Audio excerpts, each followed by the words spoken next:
एक सच्चा मसीह कैसा होना चाहिए? जिसके देखने के द्वारा लोग बदल जाएं, जिसके चेहरे को देखने के द्वारा लोगों के मन परिवर्तन हो जाए, ऐसा मसीह होना चाहिए एक सच्चा।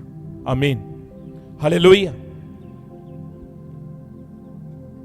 प्रभु यीशु मसीह के सामने दुष्ट आत्माएं आती थी, कोई दुष्ट आत्मा से भरा हुआ आता था और निकलना शुरू हो जाती थी।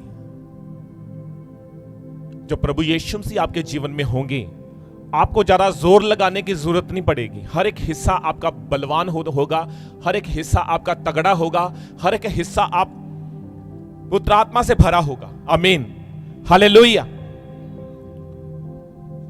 अगर प्रभु आपके जीवन में नहीं है, उसका आत्मा आपके जीवन में नहीं है, आपका लाइफ, आपके जीवन खोखला होगा। क्या होगा? खोखला। देखा ना, एक लकड़ी को जब स्यूंख लग जाती है वो कैसी खोखली हो जाती है। अगर प्रभु हमारे जीवन में नहीं है, उसकी सामत, उसका मसा हमारे जीवन में नहीं है, तो हम उस स्यूंख लगे हुए लकड़ी की तरह हो जाते हैं। हमें देखने के लिए लगता है कि हमने अच्छे कपड़े पहने हुए हैं, अच्छा चेहरा है, स्मार्ट है, हैंडसम है, खूबसूरत है, पर अंदर प्रभु यीशु मसीह नहीं है। कहने के लिए हम एक इंसान हो सकते हैं, पर अंदर कुछ और है, खोखलापन है।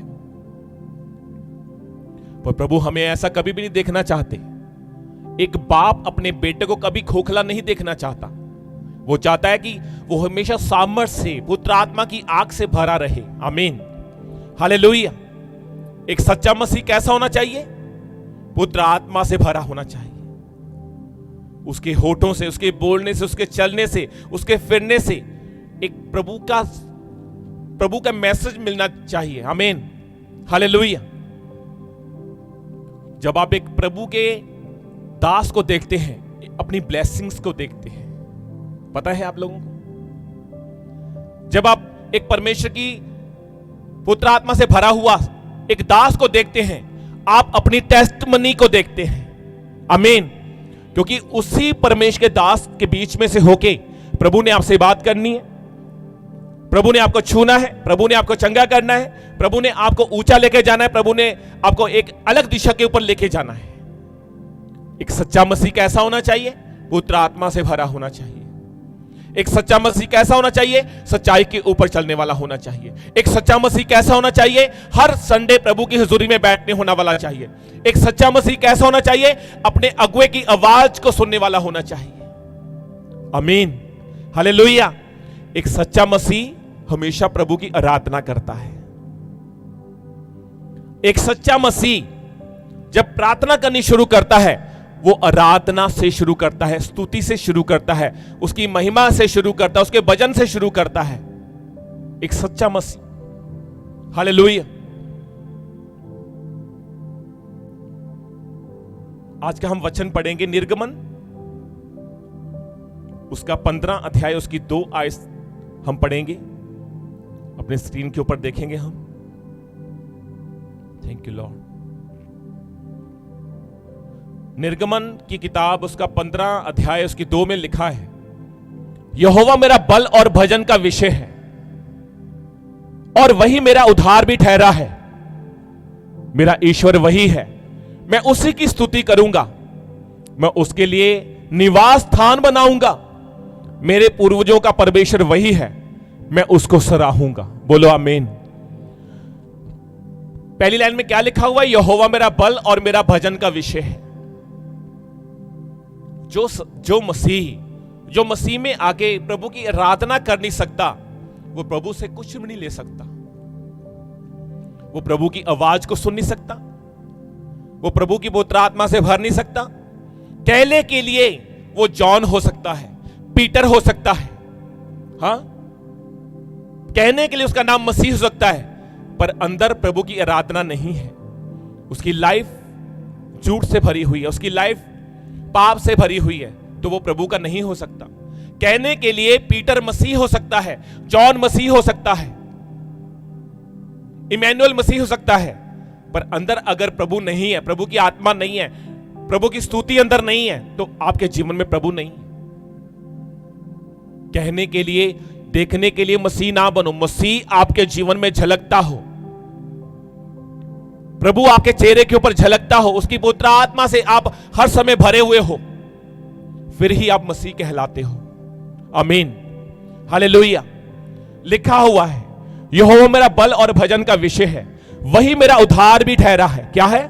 उद्धार भी ठहरा है। ये जो दिसंबर के महीने में हम एंटर कर चुके हैं, प्रभु ने मुझे एक वर्ड दिया, उद्धार का शुभ संदेश। ये जो महीने में हम चल रहे हैं, ये उद्धार का शुभ संदेश में चल रहे हैं। अगर आपको वचन पढ़ना आता है, वचन सीखना आता है, वचन बोलना आता है, अगर आप उस वचन को दूसरों को समझा रहे हो, तो आप उद्धार का शुभ संदेश दे रहे हो यीशु नाम में।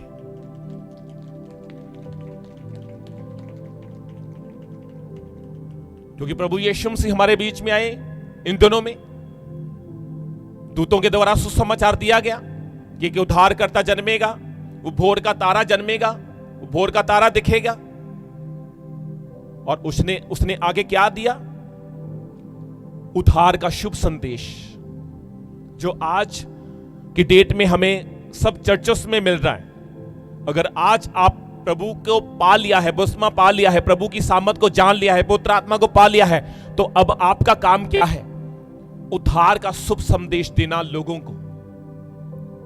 को बताना, अपने रिश्तेदारों को बताना, दोस्तों को बताना कि भाई ये महीना उद्धार का महीना है, ये महीना आनंद का महीना है, ये महीना खुशियों से भरने का महीना है, ये महीना प्रभु की आराधना करने का महीना है, क्योंकि एक साल उसने हमें संभाल के रखा और ये महीना उसकी महिमा करने का महीना है। आमीन, हालेलुया। कौन कौन समझ पा रहा है? वो भोर का तारा, वो चमकता हुआ तारा हमारे बीच में आया इन दिनों में, ताकि हम उद्धार को पा सकें, ताकि हम पवित्र आत्मा से भर सकें, ताकि लोगों को, एक दूसरे को सुसमाचार का संदेश दे सके। आमीन। अगर आज प्रभु ने एक साल हमें संभाल के रखा और आज हमारी बारी है कि प्रभु के उस सुसमाचार को फैलाएं, अपने रिश्तेदारों को बताएं, अपने दोस्तों को बताएं, अपने जानकारों को बताएं कि ये महीना प्रभु की महिमा करने का महीना। एक साल उसने हमें संभाल के रखा, दुष्ट आत्माओं से बचा के रखा, बीमारियों से बचा के रखा, हमें तंदुरुस्ती वाला जीवन दिया। लोग आज की डेट में क्या मांगते हैं? तंदुरुस्ती, और वो प्रभु आपको एक साल के लिए देता है। तो अब हमारा काम क्या है? प्रभु की महिमा करना, ज्यादा से ज्यादा उसकी आराधना करना, उसकी प्रार्थना करना, उसके सुसमाचार को फैलाना। हालेलुया। आपके चेहरे से प्रभु यीशु झलकते हो, आपका चेहरा ऐसा मुरझाया हुआ ना हो, कोई बोझ ना हो। अगर बोझ है तो उसको आनंद में बदल दें, तो फिर आप प्रभु के कहलाएंगे। आमीन, हालेलुया। वचन कहता है ना, मेरा ईश्वर वही है, मैं उसी की स्तुति करूंगा, मैं उसके लिए निवास स्थान बनाऊंगा। मेरे पूर्वजों का परमेश्वर वही है, मैं उसको सराहूंगा, हर जगह पे जाके उसको सराहूंगा, उसकी स्तुति करूंगा, उसकी आराधना करूंगा। एक सच्चा मसीह अगर होगा तो उसकी आराधना करेगा वो। एक सच्चा मसीह जब प्रार्थना करने बैठेगा तो पहले घंटों घंटों प्रभु की स्तुति करेगा, क्योंकि परमेश्वर कहां विराजमान रहता है? स्तुतियों में। आमीन। अगर यहां पे आराधना ना हो, मैं डायरेक्ट आके आपको वचन दे दूं तो आपको कुछ अच्छा नहीं लगेगा, क्योंकि स्तुति जब होती है चर्च में, स्तुति जब हमारे घरों में होती है, जब हम घर में जो अपनी वेदियां बनाई हुई हैं उसमें जाके हम घंटों घंटों आराधना करते हैं, तो प्रभु का वचन कहता है, कहना मैं स्तुतियों में विराजमान हूं। परमेश्वर ने एक सबसे पहले एक एंजल बनाया था, सबसे पहले उसको अपने समान बना दिया था। अपने समान मतलब सेम ग्रेस, सेम सामत, सेम मसा, सेम शक्तियां उसको दे दी थी, और वो 24 घंटे प्रभु के सामने आराधना करता था। हे पवित्र परमेश्वर, हे पवित्र परमेश्वर, हे पवित्र परमेश्वर। 24 घंटे उसकी आराधना करता था। उसके पास ऐसा मसा था, वो 10 तार वाले बाजे अपने मुंह से बजाता था, अपने हाथों से बजाता था। उसके पास ऐसा मसा था, और वही मसा जब वो बोलता था, मुंह से शब्द निकालता था, पवित्र आत्मा से लोग भर जाते थे और वहां पे आनंद ही आनंद छा जाता था, और प्रभु खुश होते थे, परमेश्वर यहोवा खुश होते थे, आनंद से भरते थे वो, क्योंकि प्रभु कहां पे मौजूद है? स्तुतियों में विराजमान है वो। तो जब भी हम प्रार्थना करें तो स्तुति से करें, आराधना करें, उसकी पहले फिर प्रार्थना में जाएं। और पर वही एंजल जो परमेश्वर ने फर्स्ट एंजल बनाया था, अपना पुत्र बनाया था पहले, वही घमंड में आ गया। वो कहता था कहना ये जो सब कुछ बनाया कहना मैंने अपने हाथों से बनाया है, और परमेश्वर को ये चीज पसंद नहीं है, और उसने उसको नीचे गिरा दिया और वो शक्ल से बेशक्ल हो गया और वो शैतान का रूप धार लिया उसने।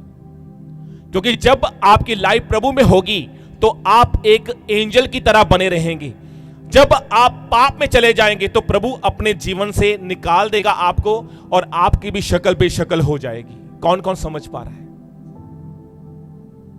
जब आपके जीवन में प्रभु होंगे, जब आपके जीवन में पवित्र आत्मा होगा, आपको ज्यादा जोर लगाने की जरूरत नहीं पड़ेगी। और जैसे परमेश्वर ने उस एंजल को बाहर निकाल दिया, फेंक दिया स्वर्ग से, नीचे गिरता गिरता उसके सींग निकल आए, दांत निकल आए लंबे लंबे, पूंछ निकल आई, शक्ल से बेशक्ल हो गया। समझ आ रही है ना? अगर उसको परमेश्वर बाहर कर सकते तो फिर हम किस खेत की मूली हैं? हम उसके सामने कुछ भी नहीं है।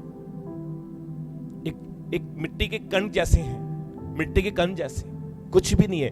हम कब पैरों थले उसके रौंदे जाएंगे पता भी नहीं चलेगा, कब हम गायब हो जाएंगे हमें कोई याद नहीं करेगा।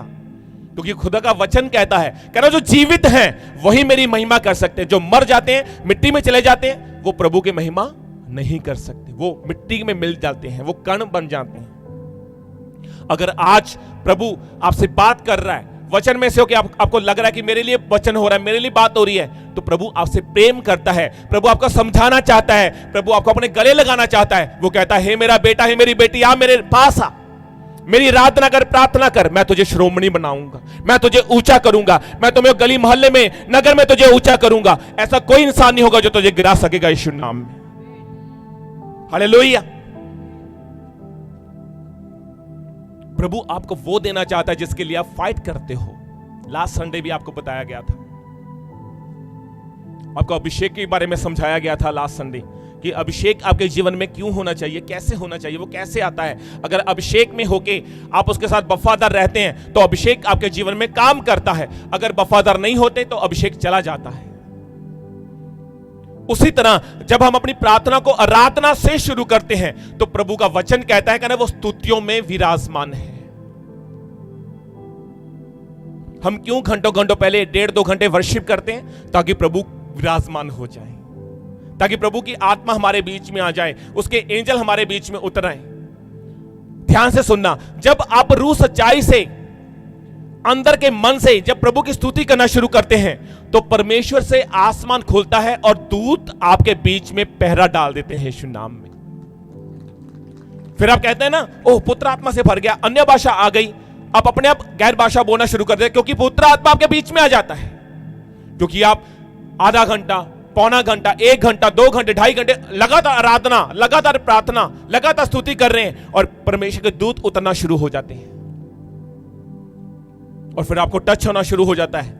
फिर आपके जीवन में जो भी हिस्सा कमजोर होता है वो बलवान होना शुरू हो जाता है, आपकी टेस्टिमनी बननी शुरू हो जाती है। क्यों? क्योंकि आप हर रोज आराधना से शुरू करते हो, क्योंकि परमेश्वर स्तुतियों में विराजमान है। नेक्स्ट वचन,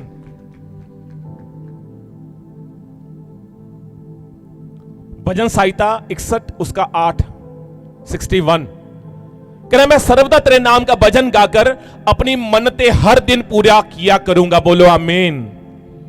मेरे साथ साथ बोलेंगे आप लोग, बोले मैं सर्वदा तेरे नाम का भजन गाकर अपनी मन्नतें, अपनी आशीषें हर दिन पूरी किया करूंगा। क्या करके? भजन गाकर। अपने पड़ोसी को बोलो क्या करके? पहले बोलो क्या करके, फिर बोलो भजन गाकर। मुझे नहीं, पड़ोसी को बोलो क्या करके? भजन गाकर। क्या करना है? मन्नतें पूरी कर सकते हैं आप लोग। देखो वचन में लिखा हुआ है, मैं सर्वदा तेरे नाम का भजन गाकर अपनी मन्नतें हर दिन पूरी किया करूंगा। हर दिन। उसने ये नहीं कहा तेरी मन्नतें तो 1 साल स्तुतियां कर, फिर मैं तेरी मन्नता पूरा करांगा। लिखा हुआ है हर दिन मैं तेरी मन्नतें पूरी करूंगा। क्या करना है? स्तुति करनी। क्या करना है? भजन गाना। क्या करना? आराधना करनी। क्या करना? प्रार्थना करनी। हर दिन मैं तुम्हारी मन्नतों को पूरा करूंगा। आज एक पुत्र आत्मा से भरा हुआ इंसान घंटों घंटों फोन के ऊपर समय बिताता है। आज एक पुत्र आत्मा पाया हुआ इंसान, वचन को जानने वाला इंसान घंटों घंटों फोन को नहीं छोड़ता, तो फिर आप प्रभु के सामने कैसे ठहर सकते हैं? फिर शैतान अपने आप आपके जीवन में आएगा, वो आपको आपके आशीषों को चुरा ले जाएगा। फिर हम कहते हैं मुझे 6 महीने हो गए, साल हो गए, मेरे जीवन से आशीष क्यों नहीं है, बरकत क्यों नहीं है, मेरी मन्नता पूरे क्यों नहीं होती? क्योंकि एक मसीही, एक सच्चा मसीही व्यक्ति अपनी आराधना से प्रभु के सामने आएगा। जब भी आप प्रार्थना शुरू करोगे, आप प्रभु की स्तुति से शुरू करोगे, आराधना से शुरू करोगे। आमीन, हालेलुया। कहना मैं अपनी मन्नतें हर दिन पूरी किया करूंगा। क्या करके? क्या करके? भजन गाकर। हालेलुया।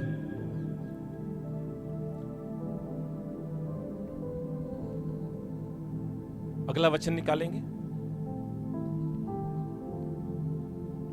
यूहन्ना उसका 4 अध्याय, उसकी 23 और 24 में हम पढ़ेंगे।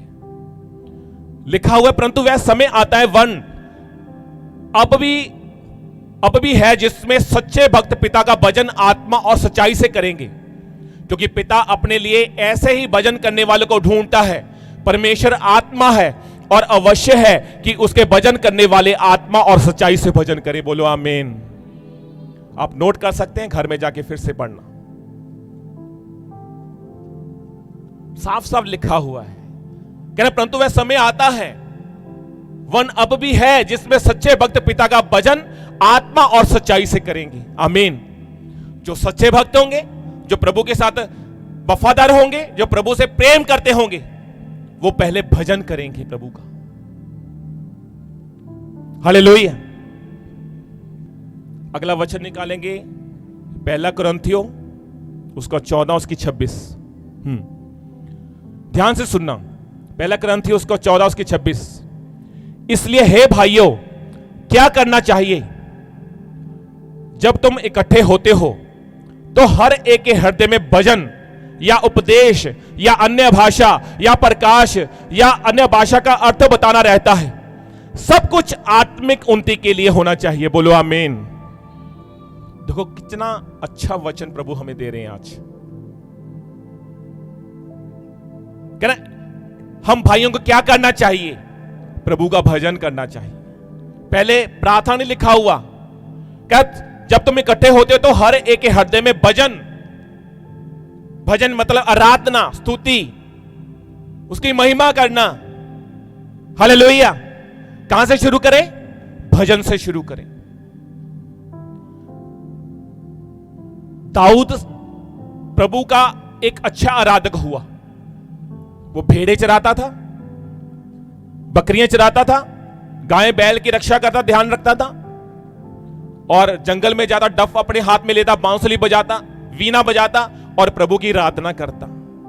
जैसे आपने आज संडे सुना था कि 7 भाइयों को चुने नहीं गई और 8वां दाऊद चुना गया, क्योंकि वो आराधना करने वाला व्यक्ति था। जो भाई, जो बहन प्रभु की आराधना करता है, वो कभी दुखों तकलीफों में नहीं आ सकता। सच में कहता हूं, जिस घर में घंटों घंटों आराधना, प्रभु की महिमा होती रहती है, एक छोटा सिस्टम या बड़ा सिस्टम, म्यूजिकल सिस्टम लेके आप लगा के रखते हो, मैं कहता हूं वो हमेशा खुदाबंद की सामत वहां पे स्तुति बनी रहती है, वहां पे प्रभु का विराजमान वहां पे रहते हैं, प्रभु की दूत वहां पे बने रहते हैं। यीशु नाम में जिस घर में प्रभु की महिमा होती है ज्यादा से ज्यादा। इस वचन में कहां से शुरू किया? जब तुम इकट्ठे होते हो तो हर एक के हृदय में भजन, हृदय में भजन चलता रहे। तुम आटा गूंद रही हो, तुम्हारे मन में भजन चलता हो। कोई काम कर रहा है, कोई भी भाई, कोई मिस्त्री का काम कर रहा है, कोई भी काम कर रहा है, आपके अंदर भजन चलता हो, प्रभु की महिमा करते हो, आपका मन अंदर से प्रभु की महिमा करता हो, उसका भजन गाता हो, तो इसका मतलब आपके अंदर वो प्रभु है। क्योंकि परमेश्वर कहां पे विराजमान है? कहां पे विराजमान है प्रभु? स्तुतियों में। बोलो स्तुतियों में विराजमान है। आमीन। जब आप अपना मन काम कर रहे हो, आप आनंद से काम कर रहे हो, घर में झाड़ू पोछा कर रहे हो, प्रभु की महिमा कर रहे हो, तो क्यों नहीं आपके अंदर प्रभु आएंगे फिर? अगर आप देख ही टीवी रहे होगे, देख ही फोन रहे होंगे, करी चुगली निंदा होंगे, झूठ बोल रहे होंगे, तो प्रभु आपके पास कैसे आएगा? एक सच्चा मसीही अपने कामों से पहचाना जाता है। हालेलुया। क्योंकि हमने मूर्ति पूजा में गए, बहुत सी चीजों में हम निकल के आए हैं, उनमें से कोई आनंद नहीं है जो आनंद प्रभु में आके मिला है। आप सबको पता है जो हमारे बीच में आए हैं प्रभु में, हालेलुया, सबको पता है वो आनंद, वो मसा, वो ग्रेस, वो प्रभु में आके मिलती है। लोग आपको छोड़ के चले जाते हैं उन दिनों में, वो प्रभु आपको कभी छोड़ता नहीं है, क्योंकि आप उसकी हर रोज स्तुति करते हैं, हर रोज उसकी आराधना करते हैं। आमीन। लिखा हुआ है, तो हर एक के हृदय में भजन या उपदेश या अन्य भाषा या प्रकाश या अन्य भाषा का अर्थ बताना रहता है, कहना सब कुछ आत्मिक उन्नति के लिए होना चाहिए। तो ये जो उपदेश एक जन करता है या एक अन्य भाषा बोलता है या अन्य भाषा का अर्थ बताता है, तो कहां से शुरुआत होती है? भजन से। जब आप भजन करना शुरू करते हो तो आपके जीवन में प्रभु का प्रकाशन आना शुरू होता है। जब प्रकाशन आपके जीवन में आता है, आपको पता चल जाता है कि आने वाले समय में क्या होने वाला है। अब आपको समझ आ रही होगी, समझ आ रही है ना? जब प्रभु की आराधना आप करनी शुरू करते हो तो आपकी लाइफ में उसका प्रकाशन आना शुरू होता है। आपकी आंखें, जो स्पिरिचुअल आंखें, जो आपकी नॉर्मल आंखें होती है, वो स्पिरिचुअल हो जाती हैं और वो आत्मिक आंखें आपको खुल जाती हैं। आपको पता चल जाता है ये बहन स्पिरिचुअल है या ये बहन स्पिरिचुअल है, या वो भाई स्पिरिचुअल है या नहीं है, या इस घर में प्रभु की आराधना होती है या नहीं होती, आपको पता चल जाता है। आप एक नगर में जाते हो, आप एक घर में जाते हो, एंटर करते हो, आपको एंटर करते पता चल जाता है कि यहां घर में दुष्ट आत्मा है या प्रभु की आराधना हो रही है। क्योंकि जब प्रभु का प्रकाशन आपके ऊपर आता है, वो प्रकाशन आपको सब चीजें उगड़ा कर देता है, मतलब वो सब चीजें उजागर कर देता है, खोल देता है परमेश्वर। आपके स्पिरिचुअल कान ओपन हो जाते हैं, आत्मिक कान ओपन हो जाते, आपकी आत्मिक बुद्धि ओपन हो जाती है, आपकी आत्मिक आंखें ओपन हो जाती हैं। आप हर एक चीज आत्मा में होकर करना शुरू कर देते हो जब प्रभु का प्रकाशन आपके जीवन में आता है। पर वो कैसे आता है? जब आप भजन करना शुरू करते हैं। हालेलुया। जब मैं नया नया दिल्ली से आया था, जो मेरे साथ टीम थी, क्योंकि अब वो कुछ टीम पुराने हैं, कुछ नए आ चुके हैं। आपको पता, मैं 12-12 घंटे उनको छोड़ता नहीं था। आपको तो 1.5-2 घंटे में फ्री होकर चले जाते हो आप लोग। जो पहले मेरे साथ टीम होती थी, कोई पानी का घूंट भी नहीं पीते थे वो, जब तक मैं नहीं पीता था। वो ऐसे लोग थे। सुबह 8 बजे से बैठ जाते, रात के 8 बज जाते, फिर भी उठने का मन नहीं होता था। ऐसी प्रभु की प्रेजेंस होती थी हमारे बीच में, ऐसी प्रेजेंस होती थी। मैंने बोलना, चलो ऐसा करो, ब्रेक ले लेते हैं, पानी पी लेते हैं। वो कहते हैं नहीं पास्टर जी, और चलाओ, और करो आराधना। समझ आ रही है? ऐसा है आराधना का मसा। जब आराधना का मसा आपके जीवन में आता है, आपका मन नहीं करता उठने में, आपका मन करता है और होने दो, और वजन कीर्तन करें, और प्रभु की महिमा करें। हालेलुया। समझ आ रहा है ना आप लोगों को? फिर आपका मन उठने का नहीं करता, क्योंकि आपको पता होता है कि ये जो भजन गा के जो मसा आता उतरता है, उसमें कुछ भी आनंद नहीं है, कुछ उसके बिना कुछ अच्छा नहीं लगता। हालेलुया। 12-12 घंटे उनको बैठा के रखता था। जब हम विजिट करने जाते थे लोगों के घरों में, रात को 3 बजे उनको छोड़ता और 5 बजे फिर उठ जाते थे। 7 बजे हम 8 बजे फिर घर से निकल जाते थे। ऐसे टीम वाले थे मेरे साथ पहले। अब कोई फॉरेन जा चुका है, कोई अपने बिजनेस खोल लिया, कोई नौकरी में लग गया, सब अपने लगे, क्योंकि उनको ब्लेसिंग मिल गई, क्योंकि उन्होंने बोया और फिर काट भी रहे हैं आज। क्योंकि जो जितना बोएगा वो काटेगा। आज कहीं ना कहीं मुझे देख रहे होंगे ऑनलाइन बैठे कि हाँ वो हमारी बात कर रहे हैं, हमारे अगुए, वो अपने आप को ब्लेस फील कर रहे होंगे, क्योंकि उस समय उन्होंने बोया। आज वो फॉरेन में जाके ऊंची पदवियों पे बैठे हैं। क्यों? क्योंकि उन्होंने भजन का मूल्य जाना, उन्हें अगुवाई के नीचे चले और उनके ऊपर वो प्रकाशन आ गया। जब आप भजन करना शुरू करते हो तो आपके जीवन में प्रकाशन आ जाता है, आपकी आत्मिक आंखें, आपके आत्मिक कान ओपन हो जाते हैं, आपको पता चल जाता है, अच्छे और बुरे का ज्ञान पता चल जाता है। आमीन, हालेलुया। कौन कौन समझ पा रहा है? अगला वचन निकालेंगे, याकूब उसकी 5 उसकी 13 में लिखा हुआ है, कह रहा यदि तुम में कोई दुखी हो तो प्रार्थना करे, यदि आनंदित हो तो वह स्तुति के भजन गाए। आमीन, डायरेक्ट बोला गया है। कहना अगर कोई दुखी है तो प्रार्थना करे, कहना अगर कोई आनंद में है, कोई सुखी है, कहना वो प्रभु के भजन गाए ताकि और उसके ऊपर आनंद आ जाए यीशु नाम में। आमीन, हालेलुया। पौलुस और सिलास प्रभु की महिमा कर रहे थे, उसके हाथों से बड़े बड़े काम होते थे, और एक भावी बहकाने वाली एक स्त्री थी,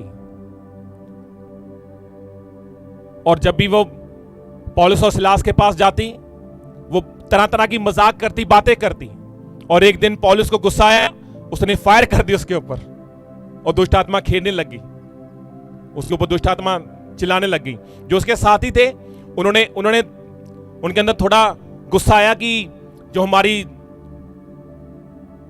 भविष्यवाणी करने वाली है, जादू टोना करने वाली है, उसी को इसने गिरा दिया लोगों के सामने, उसकी बेइज्जती हो गई। वो राजा के पास गए और सैनिकों के पास गए, उसको पकड़वा दिया। किसको?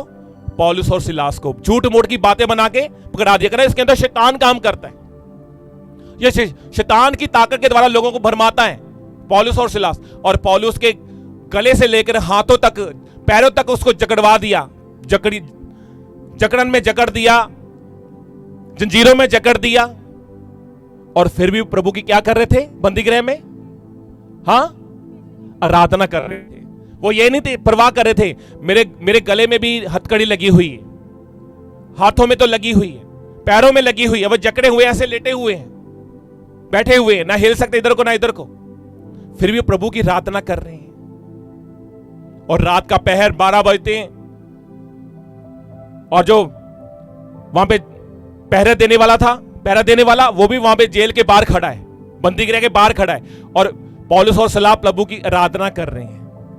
वो नए नए भजन कीर्तन गा रहे हैं, प्रभु की महिमा कर रहे हैं, क्योंकि परमेश्वर कहां पे विराजमान है?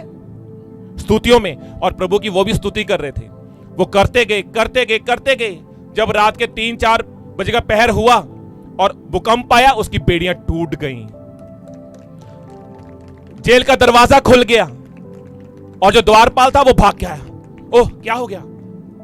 अरे सच्चे परमेश्वर की आराधना करते थे, हमने ऐसे झूठ मूठ में इसको पकड़ा। और उसने क्या किया? अपनी तलवार निकाली, उसने पौलुस और सिलास को मारने की कोशिश नहीं की, अपने गले के ऊपर रख ली।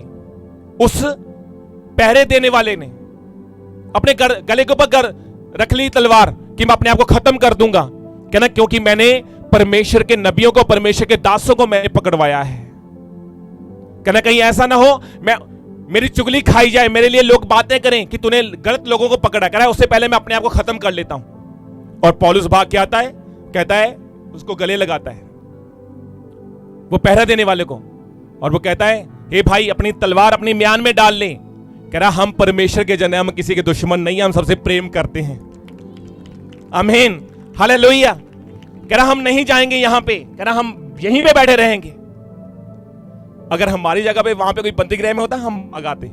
पर पौलुस और सिलास के अंदर प्रभु का प्रेम था, प्रभु की आत्मा उसके अंदर थी, वो भागे नहीं, वो बंदी गृह में बैठे रहे, फिर प्रभु की आराधना करते रहे।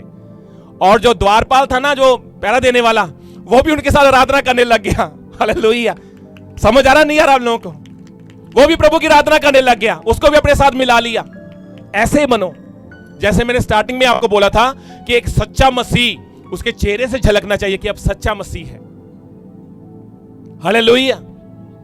पौलुस और सिलास जब सुबह हुई और देखा बंदी गृह की दीवारें ढही हुई हैं, वो खुला है, और फिर भी वो अंदर बैठे हैं, और सारी बात उसने द्वारपाल ने सुनाई, बताई कि ये सच्चे परमेश्वर की आराधना करते, कहना इसीलिए इनके परमेश्वर ने कहना दीवारें फाड़ दी और बंदी गृह के नींवें हिला दी। कहना ये इनकी जकड़न जो बेड़ियां थी, कहना वो भी टूट गई। आमीन, हालेलुया। और उसी द्वारपाल ने, जो पहरे देने वाला था, उसने अपने परिवार को प्रभु के हाथों में सौंप दिया और बपतिस्मा पाया, और बहुत से लोगों ने बपतिस्मा पाया और प्रभु की महिमा करने लगे यीशु नाम में। आमीन। एक दो अंधों के व्यक्ति के कारण जो प्रभु की महिमा करने वाले थे, हजारों ने बपतिस्मा पाया उस दिन, हजारों ने। आमीन, हालेलुया। क्या कर रहे थे वो लोग? क्या कर रहे थे? क्या कर रहे थे बहन? स्तुति आराधना कर रहे थे, प्रभु की महिमा कर रहे थे। हाथ जकड़े हुए हैं, पैर जकड़े हुए हैं, गला जकड़ा हुआ है, फिर भी प्रभु की आनंद से आराधना कर रहे हैं कि पता है वो परमेश्वर छुड़ा लेगा अपने आप। आज छोटा सा दुख आ जाए, हम प्रभु को प्रभु नहीं कहते, भूल जाते हैं। हम चर्च जाना भूल जाते हैं, परमेश्वर के दासों की बात सुनना बंद कर देते हैं। जो सेवा करते हैं वो सेवा से हम पूछे हो जाते हैं, क्योंकि प्रभु मन को जांचने वाला और परखने वाला परमेश्वर है। प्रभु का वचन कहता है ना, हर दिन मैं तेरी आराधना करूंगा और हर दिन मैं अपनी मन्नतें पूरी किया करूंगा।